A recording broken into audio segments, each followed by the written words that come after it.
S time নিউজের পক্ষ থেকে আমি সালাউদ্দিন। এই মুহূর্তে আমরা চলে এসেছি রসপুজি গ্রাম পঞ্চায়েতের প্রধান শিলা মণ্ডল। আমরা জানতে চাই নির্বাচনের আগে এই বিধানসভারই প্রার্থী দিলীপ মণ্ডল, সেই দিলীপ মণ্ডল প্রার্থী, সেই বিষয়ে আপনি কি বলতে চান?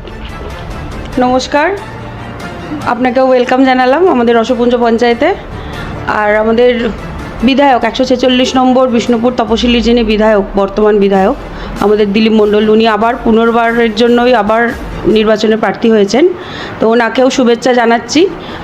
আর ওনার সম্বন্ধে বলার বলতে, পুরো বিষ্ণুপুরকে যদি কেউ নিজের মতন করে সাজাতে পারে, নিজের ঘরের মতন করে সাজাতে পারে, সেরকমই একটা মানুষ। আর ওনার কাছে গেলে আমি কোনোদিন দেখি না যে কোনো বিধায়ক যে এত টাইম দিয়ে কারোর কথা শোনেন। মানে ডেলি উনি অফিস টাইমের মতন সকালে উঠে, যেহেতু উনি আমার পাশেই থাকেন, আমি জানি উনি কখন কিভাবে টাইম দেন মানুষকে। কেউ গিয়ে ফিরে আসে না, ছোট বড় কেউ, মানে এরকম না যে ওই কোনো একটা দল থেকে গেল, দল মারফত ভায়া হয়ে ওনার কাছে পৌঁছাতে হয় না, ডাইরেক্ট গেলেই কাজ হয়। আর কোনো দিন কোনো জায়গার, মানে প্রত্যেকটা এলাকার অলি গলি কর্নার কোন জায়গায় কি হয়ে আছে ওনার কাছে সমস্ত তথ্য আছে। উনি সমস্ত, আমাদের অন্য কোথাও যান বা রসপুঞ্জর কোনো পঞ্চায়েতে গেলে উনি জিজ্ঞাসা করেন ওই রাস্তাটা ভাঙা ছিল, ওই রাস্তাটা কী হয়েছে। আমরা হয়তো মাঝে মধ্যে ভুলে যাই কোন রাস্তাটা খারাপ আছে, কিন্তু ওনার সব মুখদর্পণে থাকে। তো সেরকমই মানুষ দরকার। আর ওনার এগেনস্টে যিনি দাঁড়িয়েছেন, ওনার সম্বন্ধে বেশি কথা বলবো না, কারণ ওনার সম্বন্ধে বেশি কিছু জানি না। কিন্তু যতটুকু জানি, উনি আমাদের ভূমিপুত্র নন, এক তো বহিরাগত দল, তাদের একটা প্রতিনিধি। আর ওদের মন মানসিকতা আমরা এতক্ষণে সবাই সচেতন, ওরা কি করতে পারে কি না করতে পারে। যে জায়গায় ওনারা পদে আছেন সেখানে ওরা কি করেছেন।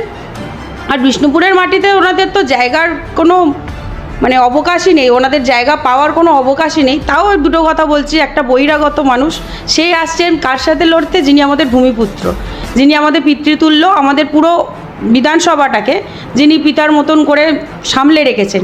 একটা পিতা যেরকম তার সন্তানদের আগলে রাখে, সেইভাবে উনি পুরো বিধানসভা কেন্দ্রটাকে আগলে রেখেছেন। তো তার সাথে লড়তে আসা নেহাতি মূর্খামি। বিজেপির বার্তা তো আমরা সবাই জানি, আর তোমরা তো নিউজের তরফ থেকে এসছো, তোমরা আরও আমাদের থেকে বেশি জানবে। কিন্তু যদি সত্যতা আমরা বলতে চাই, তাহলে তো আমরা জানি ওদের, তাহলে তো 3000 টাকা করে আসবে। আমার মনে হয় 3000 টাকা করে ওরা বলেছে, যেহেতু ওরা দেবে। নরেন্দ্র মোদী নিজেই বলেছিলেন না 15 লাখ টাকা দেবে। সেই সব অ্যাকাউন্টগুলোতে এই 3000 টাকা করে ঢুকবে, যেগুলোতে 15 লাখ টাকা করে ঢুকেছিল। তারপর সেই সব ফ্যামিলির লোকেরাই ওনার বিজেপির দেওয়া যে প্রকল্পগুলো আছে তার লাভগুলো পাবে। সেই সব পরিবারগুলো, যাদের পরিবার থেকে আমরা 2 কোটি চাকরির, যারা 2 কোটি চাকরির মধ্যে একজন গিয়ে হয়তো 2 কোটির মধ্যে একজন হয়েছে, চাকরি পেয়েছে। কে পেয়েছে জানি না, আজ পর্যন্ত তোমাদের কাছে রিপোর্টে যদি কোনো নাম থাকে আমায় জানাবে।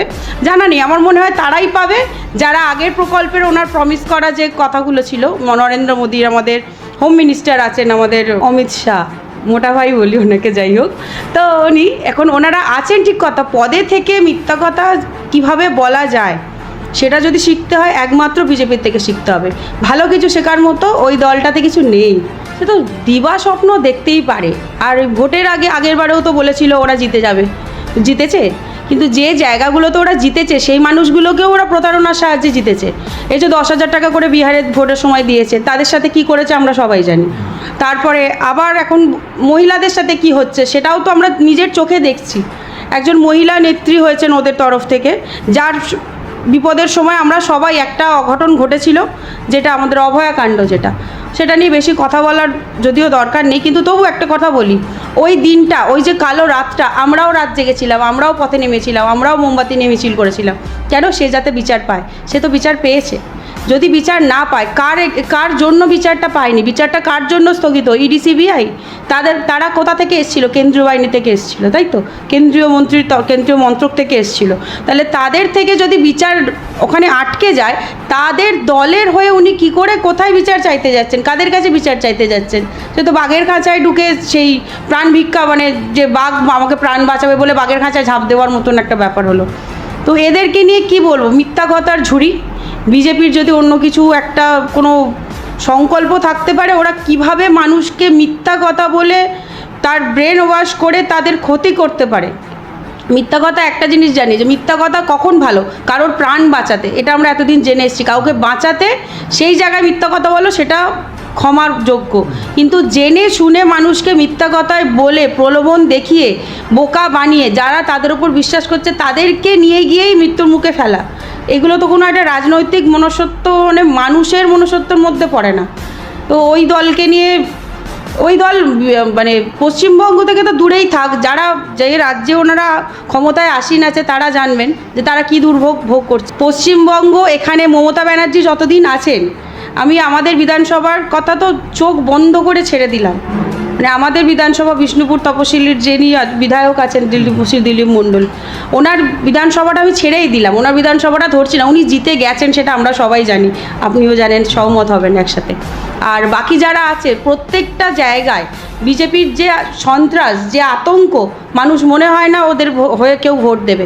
কোনো জায়গায় যদি ভুল ভবিষ্যৎ জিতে গিয়ে থাকে সেও হয়তো হাতে গোনা, কিন্তু আমার মনে হয় না ওরা পশ্চিমবঙ্গে মমতা ব্যানার্জি থাকতে ওরা আসতে পারবে ক্ষমতায়।